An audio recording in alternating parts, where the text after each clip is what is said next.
Apple Computer has been around since 1976, and their history as a public company, which went public in 1980, has been an amazing one, up about 20,000% over the course of time. But it was by no means a straight line there. It's a fascinating story with a lot of ups and downs along the way. When Apple came public in December 1980, it was the most widely anticipated public offering since Ford came public back in the 50s. But after the excitement of the IPO, the stock faded and lost a tremendous amount of its value, disappointing a lot of new shareholders because, frankly, the Apple II line was all that Apple had, and it was getting old and tired in the fast-moving world of personal computers. So the Apple Lisa came out, and the widely rumored Macintosh finally hit the streets in January of 1984. The problem was that, frankly, after the excitement of that introduction, the world didn't really want a Macintosh. And so the stock languished and really started getting battered until such time as Steve Jobs was very famously ousted by John Sculley, the man he hired to run the place. And with the Sculley era, things looked like it might be a new chapter in Apple's history, and it was. Because under Sculley's leadership, aided by a strong equity market and some niche markets Apple dominated, the stock did very well, particularly because of desktop publishing, which Apple pretty much owned at that time. The crash of 1987 affected Apple just like every other stock out there, but more broadly, there was an incredible morose era for Apple in the late 80s and early 90s, which I would dub the time of lame CEOs, the Michael Spindlers and the Gil Amelios and all the rest of those in the executive suite that came and went through this time. Apple seemed lost.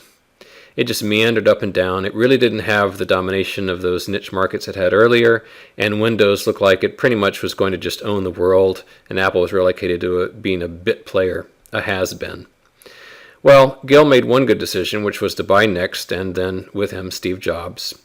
And importantly, at the 1997 Macworld Boston Expo, an exciting announcement was made that Bill Gates, that is Microsoft, was investing $150 million in Apple stock, and there was all kinds of important partnership elements created in that. And you can see by the burst of volume and the burst in the stock price how widely that was greeted with enthusiasm.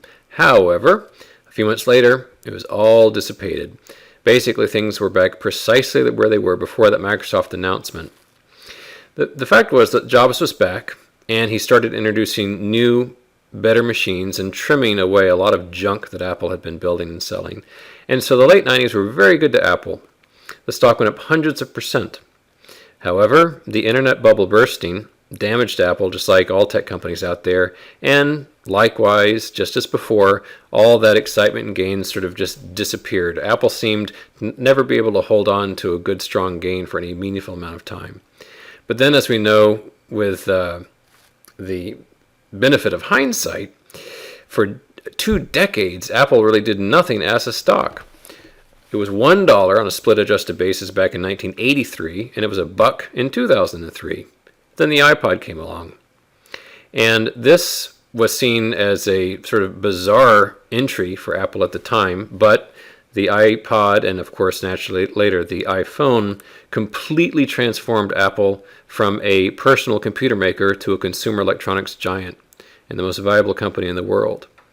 And so, through iPhone introduction after introduction, of course, the iPad and all the rest, Apple utterly transformed itself. And even after the death of Steve Jobs, Apple was able to continue with the momentum that he put back into place.